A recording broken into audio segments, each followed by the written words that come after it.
having these years of experience in corporate world, I understood that I was so much in my masculine energy. I was so much in control. I shifted from controlling to more intuition, to more flowing into the things. This is not a fight between being in feminine or being in masculine energies, rather than, as everybody has them both, we can try to balance them, to create some harmony between them. One key point to this is not to create an environment of fear, because fear is one of the lowest vibration. It keeps people in survival. What I do a lot with my clients is to work on to create an empowerment place, to create an environment that motivates people, inspires people, and removes them from the survival.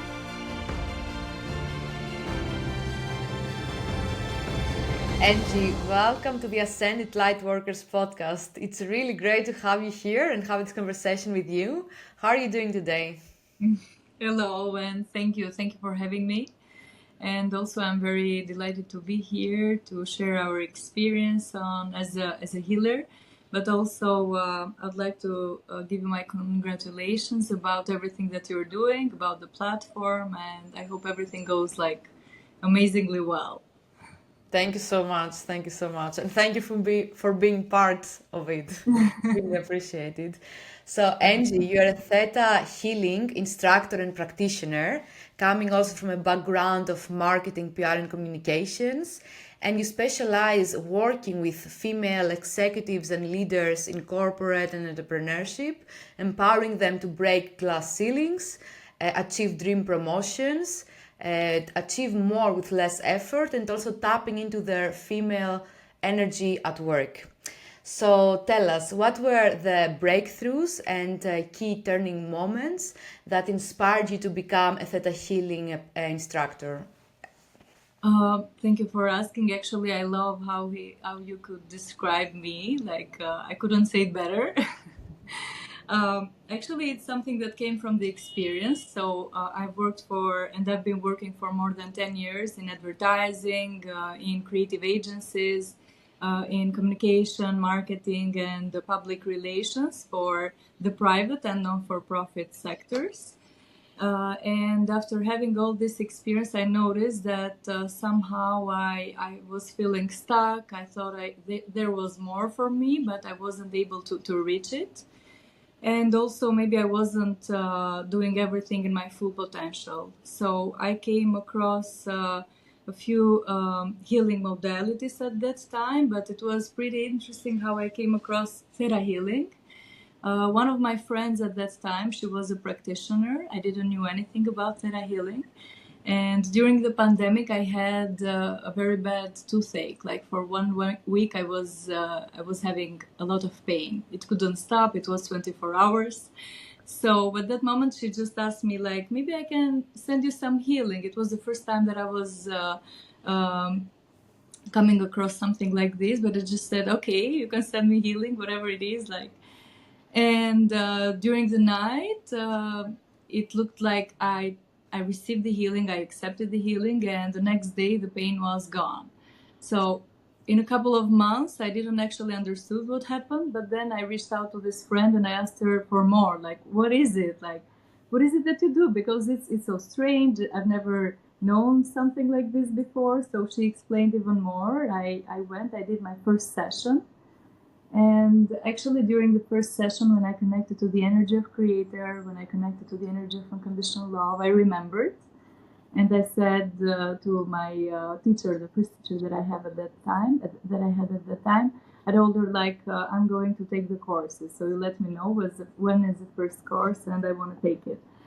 And after more than 4 years, let's say, I continued my journey. I took all the courses. I started practicing it with my friends, with my family, with everyone who would be interested. I learned a bit about boundaries and free agency, because at the beginning of the journey, you want everybody to heal, you want everybody to change, and you're offering yourself, like, no matter what. But later on, you have more discernment, and I started practicing it on myself and those who were willing to change.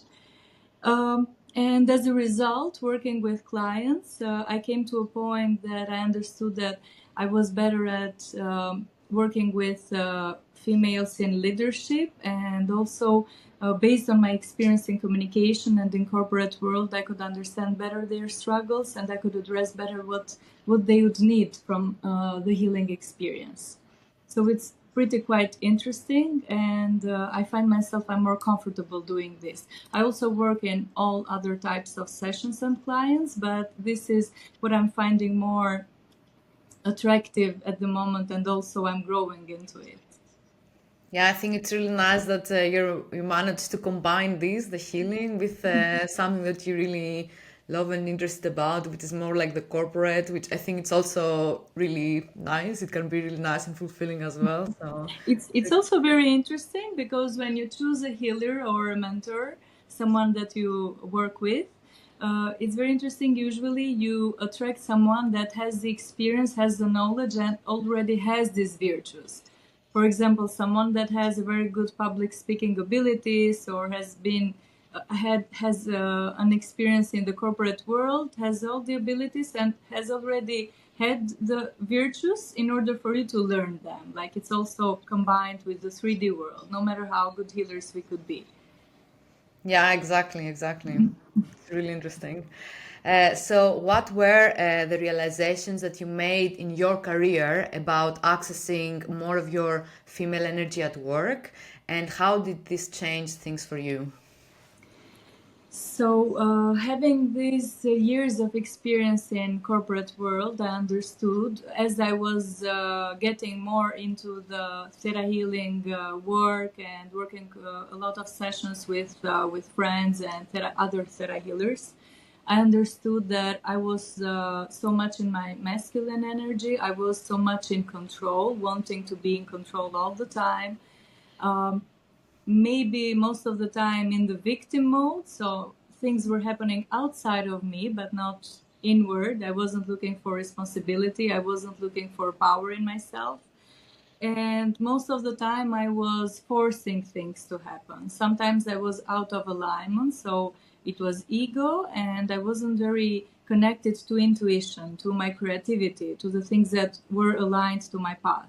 So this was what made a difference for me, because I shifted from controlling to more intuition, to more flowing into the things, accepting the things that were not aligned to my mission, or the things that I wasn't getting the signals from creator, from my intuition, and I learned how to change the perspective.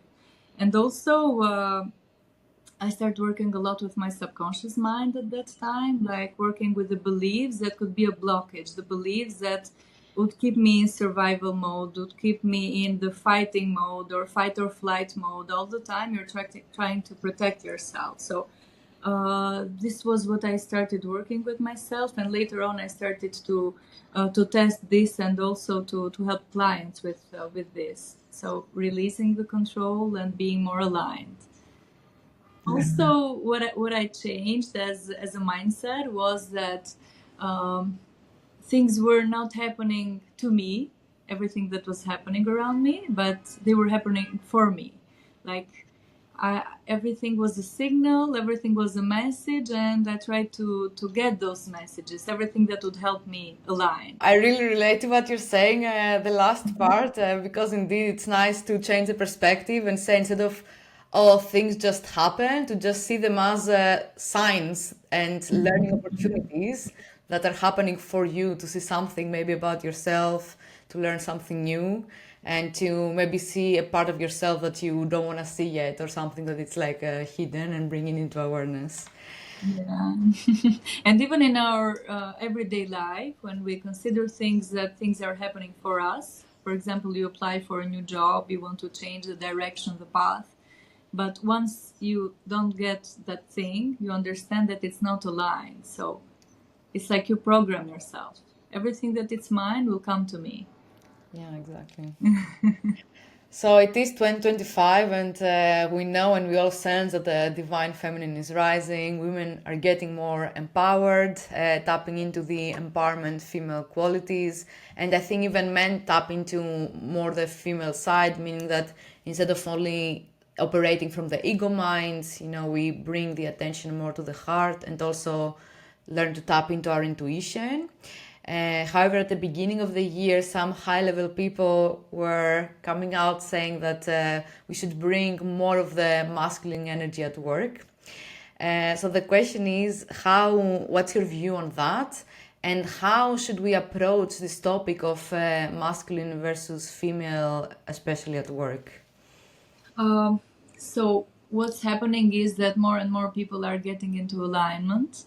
And I believe this is not a fight between being in feminine or being in masculine energies, rather than, as everybody has them both, we can try to align them, to balance them, to create some harmony between them.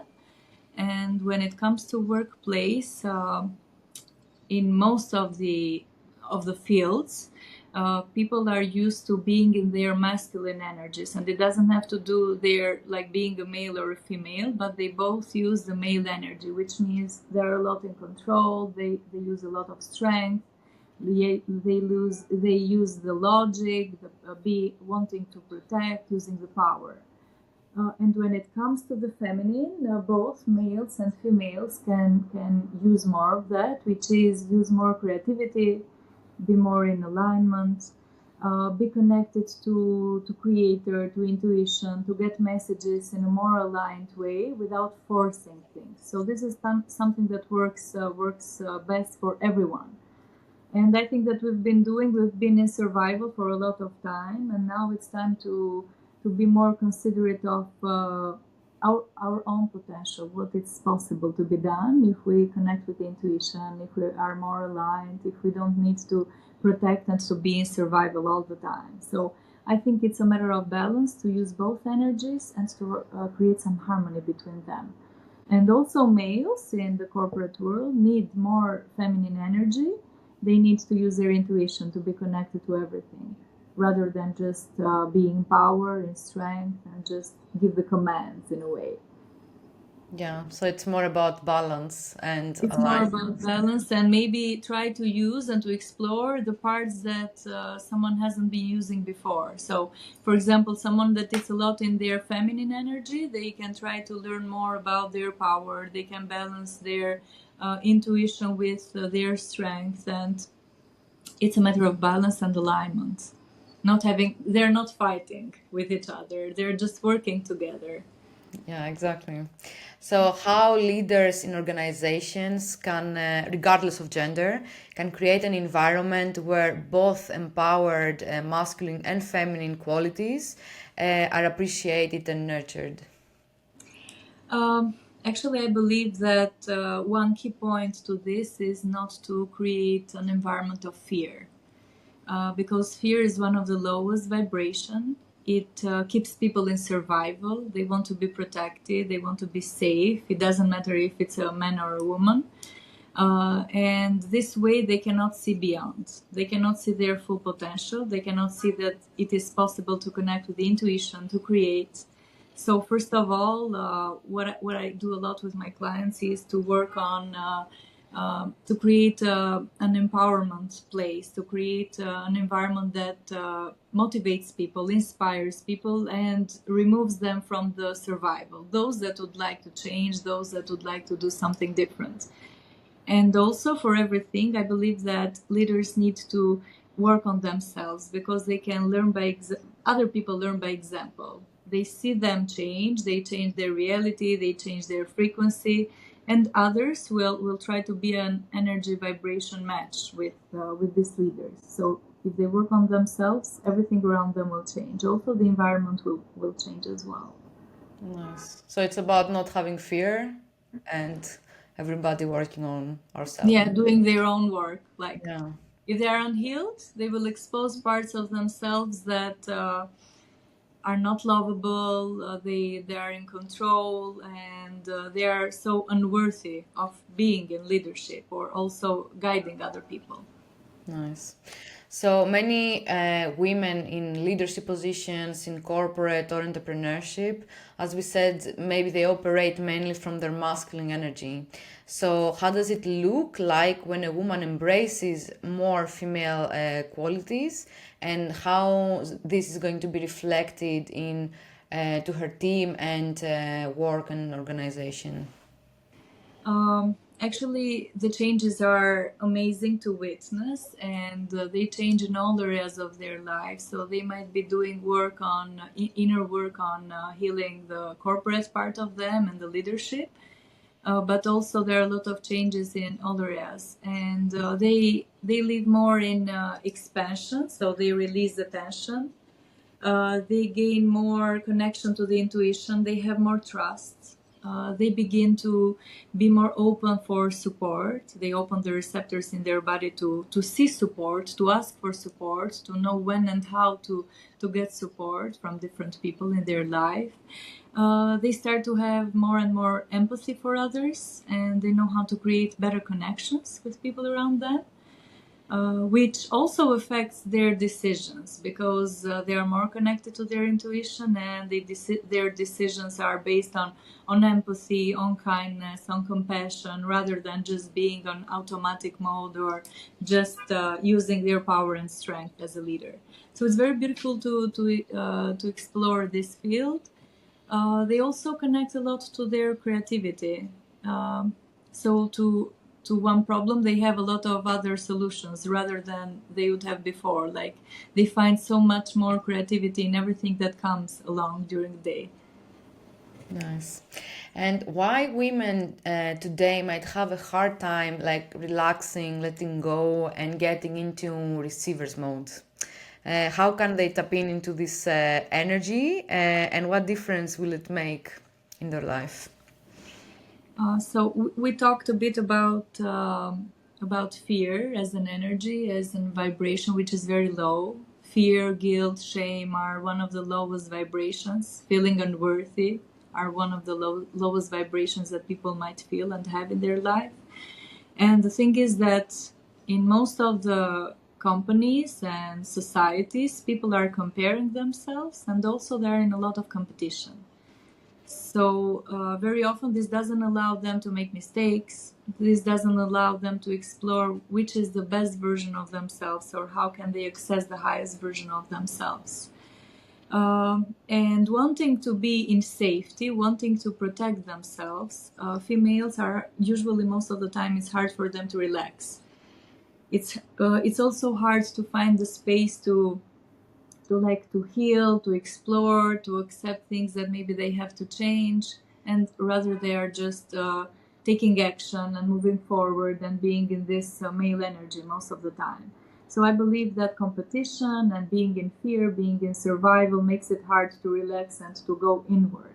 Also, being a lot connected to the outside world, like everything happens outside of them, it becomes hard to connect with the beliefs that are change makers in their life. You know, like from my experience, I realized that competition comes like from a scarcity mindset. So we believe that there is not enough success, there is not enough attention, there is not enough beauty, there is not enough money. So we have to grab it from the other person.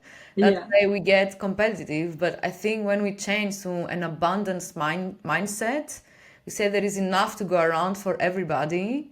And then that's when one of us wins, we all win together. So Yeah. one of us grows. It's like a collective thing. So we all go higher and higher together. Yeah, And it's also something very interesting that it's a shift in their perspective, because women believe that being in their feminine energy makes them weak. But if they understand that this gives them a lot of strength as well, this gives them power, this gives them access to intuition, to creativity, they can be more nurturing to themselves, they can create more well-being, and when they are in a better shape, they can also offer more to the world. So changing the perspective from weak to being powerful, and also being in alignment, it changes a lot in their life. yeah, exactly. So you work with female leaders, and you help them learn to tap into their female energy to create more success and abundance and love in their life. And you do that mainly through Theta Healing. So can you tell us more about it, what it is, and how does it work? Yeah. So Theta Healing, it's an energy healing modality. It was channeled and founded from Vajana Steibel. It accesses and it works through meditation, using focused thought, and also connecting to the theta brain waves, which is some kind of a hypnotic state, but you remember everything that happens during the session. So we do a meditation and we work with the subconscious beliefs. We have 4 levels of beliefs in our subconscious mind, which are core beliefs, are those beliefs that were created from 0 to 7 years old, and everything else that happens in this lifetime may create beliefs around something. We have beliefs related to past lives. We have a lot of beliefs that we carry in our genetic DNA, that we carry from ancestors, from their experience. We create different beliefs and we keep them.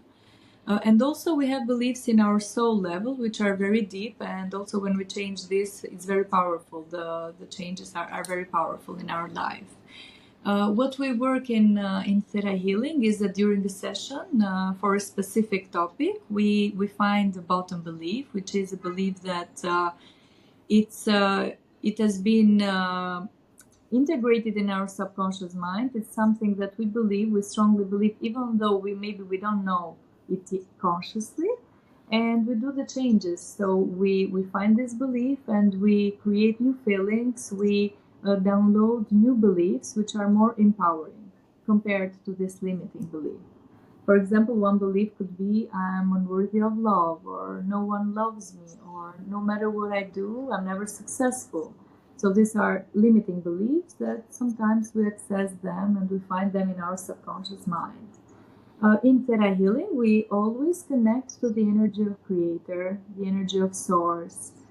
However, in different religions, it's called differently, but it's the same. It's the energy that runs through everything. And how a typical theta healing session looks like.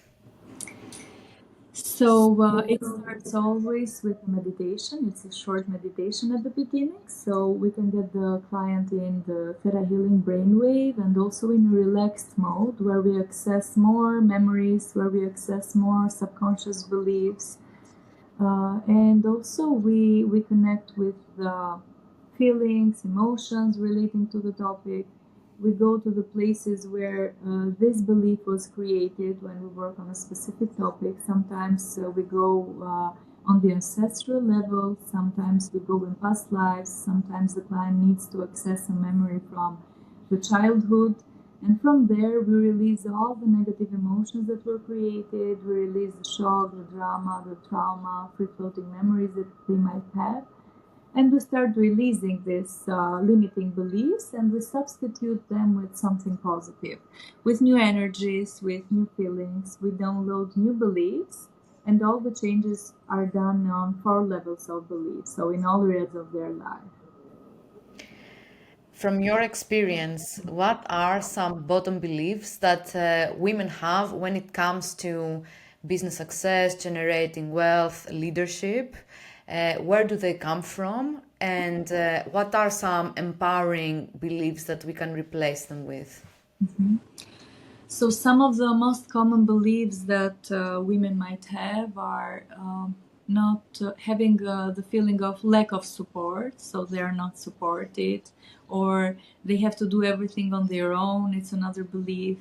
Being unworthy of respect and love, being afraid of being in the center of attention. This also affects being a leader and being in having public speaking abilities, allowing themselves to expose publicly. Very often they have a ceiling, the maximum that they could have from success, abundance, money. So I'm not allowed to have a lot of success, or I'm not allowed to have more success than my husband, than my partner. Very often they compare themselves and they keep themselves in the same level as they are, but they don't allow themselves to explore more, to expand more. Very often they associate the success with pain, with sacrifice.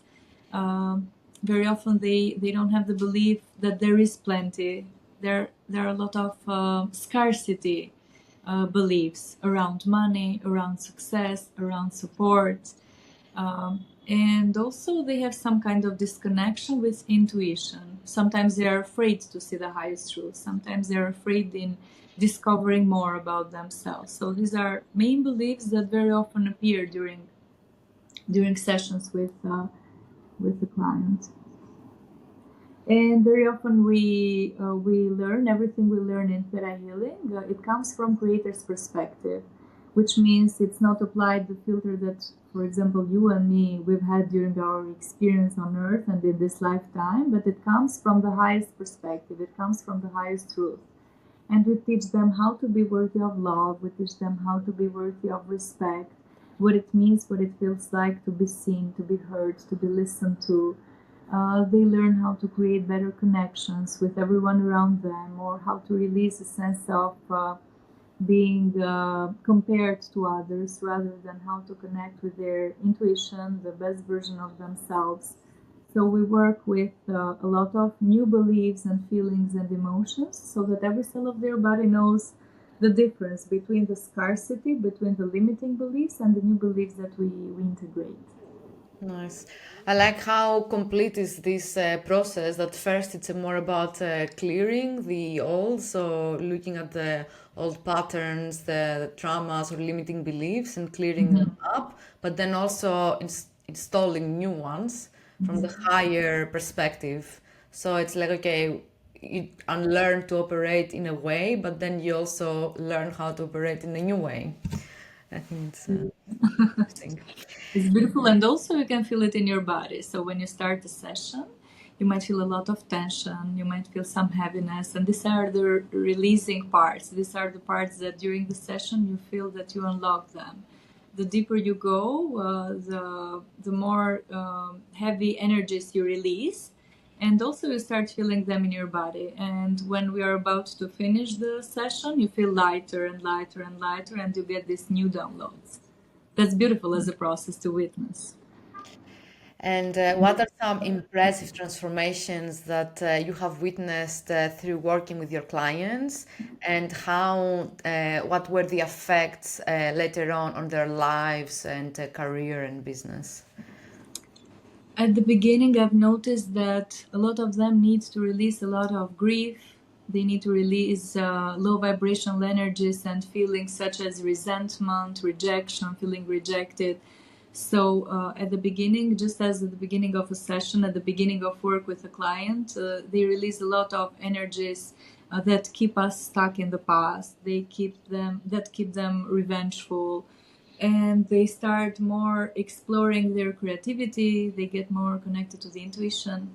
They understand that they don't need to spend a lot of working hours, but they can just set intention easily, that they can have more support. They have more people that give them guidance, that they're always having divine guidance, and they don't have to do everything by themselves. So basically, the transformations that I've seen, they are in all areas of their life, because they start working and unlocking old patterns, and they recreate new way of living, a new way of living, actually. Yeah. Nice. Do you have any example where, for instance, someone was quite blocked in their life or business, and then they went through this work, and then they had like a massive breakthrough in their business or career? Yeah, actually, I have some very beautiful examples of this, and I've seen them expand even more. Like they do much more things, and they're more in their full potential. But also they spend less time. They have more support. They have a better intuition now. They get the messages from Creator all the time, so they don't have to spend this physical energy. Rather than they spend time on meditation, on being in alignment, on more well-being. They are more connected to their inner work and inner self. Nice. And why theta waves are so powerful for transformation, and why people who are on the healing journey or transformation journey should work with the theta waves? So with the theta waves, we connect during the meditation, and we use theta brain waves because we connect to our subconscious mind. And for a lot of people, they know that more than 90% of our everyday life, it is run by the subconscious mind. So it's important because we create a relaxed state of being. We are more in a harmonious state. We release this need to be safe because we're already safe, we're protected. And from that place, we can connect to the deepest issues. We can connect to the subconscious mind. We can connect to the energies and feelings that maybe we're ready to release at that moment. So that's why it's very important. Yes, the gateway to a lot of transformation. Yeah, to our subconscious mind, and everything happens there. So last week we did a short Theta Healing session, the two of us, and for me it was the first time that I experienced it. And what I really liked about it was that, first of all, it's like both of us that we go to the Theta state. And for me, like I really felt the energy immediately. And the thing is, like last week I was quite blocked. It was like a very sluggish week. I had scheduled things that were getting cancelled, and it was like really related to something that was happening in my life during that time. And then when we went into the session, you were able to identify the things that they were influencing me without me telling you, and you were even able to find some like limiting beliefs that they were related to, I don't know, childhood, parents, etc., that maybe I was not like fully aware. But then somehow you were getting the messages or the intuition that okay, maybe there is a blockage there, and then we're able to heal it and release it, and then get the new programs like from the creator's perspective. So it was a very interesting experience. And indeed, like afterwards, I mean, for people who have tried energy work, I don't know, it just works immediately. You know, you feel the effects, you feel lighter, things get unblocked. It really has an effect like quite immediately, because when we change things in the spiritual level, in the energetic level, or the subconscious level, things in our physical reality can change immediately to reflect those changes. I think it was fascinating. So I want to take you now to another topic. So a lot of people talk about the concept of divine timing. Can you explain to us what this is and how it works? This is one of my favorite topics in Theta Healing. I've always been very interested in this one. It's very exciting as well to know it. So divine timing, it's our soul mission. Before coming on earth, we choose our family, we choose our country, we choose a body, how we would look. And also we choose a set of soul missions. It could be 1 to 7 soul missions, divine timings in a lifetime. It is not something we accomplish. For example, we go to school, we have a certificate and something that we have to as a human beings and what we think we have to do as accomplishments. But it's more like something that our soul wants us to do. Our soul is very happy and joyful and accomplished when we do this. And also when it comes to divine timings, they affect not only our lives, but they affect other people's lives, at least one other person. There might be 1 to 7 divine timings in a lifetime. It depends on how much our soul wanted to accomplish. And it might last a few seconds. It might be a word that you say to someone, but it might last also a few years. It might be its own mini divine timings inside of it, like different accomplishments. I could give some examples. It could be teaching, education. It could be healing people. It could be writing a book. So everything that is related to you and other people, the impact that you could have in their lives, it is considered a divine timing. So we can see it as like a mission. Yeah, it's a soul mission.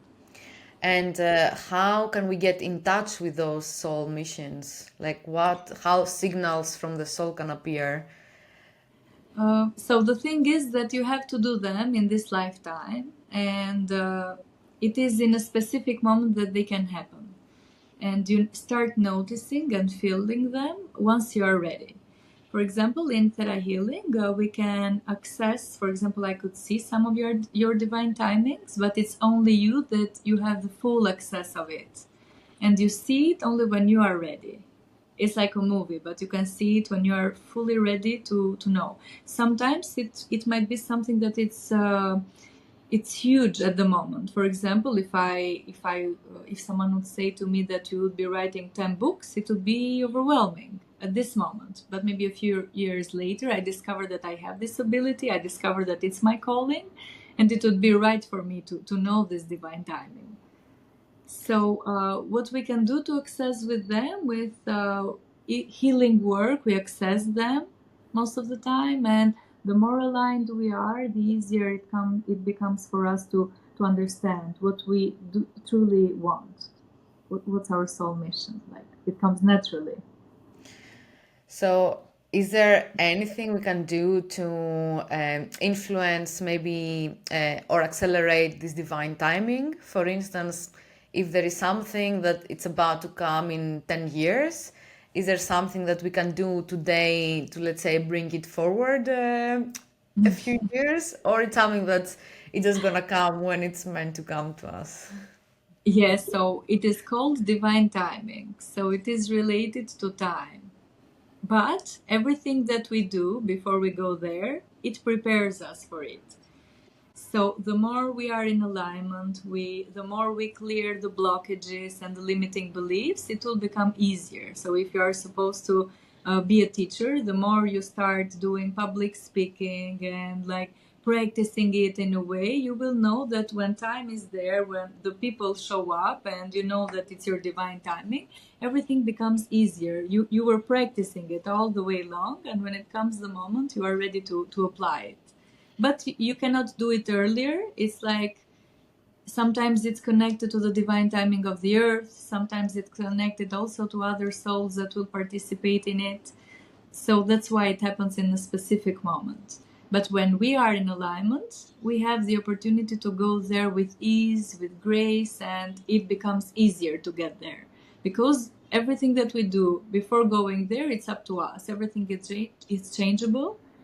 So we decide how do we want to go in our divine timing. Yeah, it's a fascinating concept. And do you think this concept is anyhow related to concepts of parallel lives and parallel timelines? So yeah, we also believe that time is an illusion and it works well for the time on earth, but they don't affect each other. So divine timings are the soul mission that we decided to do in this lifetime with this reality or illusion that we are living. But at the same time, we can have other lifetimes or we can work with different timelines at the same time. This doesn't affect, so they continue doing their own thing. Like, And what is your mission? um, maybe I'll know something more specific in the future, but now in this state of being that I am, I believe that my mission is to help people discover the highest version of themselves, what they are good at, and also to see themselves from a different perspective, to heal, to grow, to change. Nice. And if you could inspire our audience with one new belief or one new habit that would have a significant effect on their lives, what would that be? For me, it has been life changing, starting to observe my thoughts, my emotions, how I feel about things. And this is what my advice is about for everyone, that if they start believing that their thoughts and their emotions create their reality, they would take all the responsibility needed to change that. So every time, every moment, we have thousands of thoughts, and it's up to us to believe these thoughts or to change them. And it's very simple, but yet it's life changing. Yeah, you're right. Because, like they say that our personality creates our personal reality, and this Yeah. starts like with the thoughts and emotions. and it's the beginning of everything. And it's like amazing to see if you change this internal state that really starts from within and has nothing to do about our outside world, can really affect the experience that we get, how people treat us, what kind of opportunities we attract. It's really nice. Exactly. So our platform is called Ascended Lightworkers. What ascension means to you?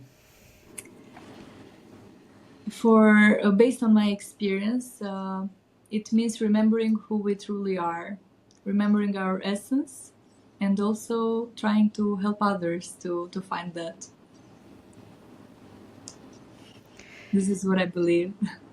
Beautiful. And do you have any final thoughts that you would like to leave with our audience? Yeah, you just mentioned before. So everything that is happening in your life, it's basically your own responsibility. You are creating that. So when you want to change the world, you can start working, doing inner work and change yourself. When you want to change your partner, when you want to change the work and everything that happens around you, actually, this is a matter of doing our inner work and changing ourselves. When we start changing our thoughts, our emotions, our chemistry, everything around us vibrates differently and we are able to change the reality. Nice. Enxhi, I want to thank you for coming to the podcast and having this conversation. And thank you for being part of the Ascended Lightworkers platform and for all the work that you do to empower people, help them heal with the Theta Healing modality, and especially helping women achieve their potential. And people can find you on the Ascended Lightworkers platform. I'm going to put the link below, and try this powerful Theta Healing modality if they want to have like some really nice transformations in their life. And if people like this video, please like and subscribe to our channel. Until next time, my friends, keep spreading your light. Enxhi, thank you so much. Thank you so much. Thank you for giving me this opportunity. Thank you.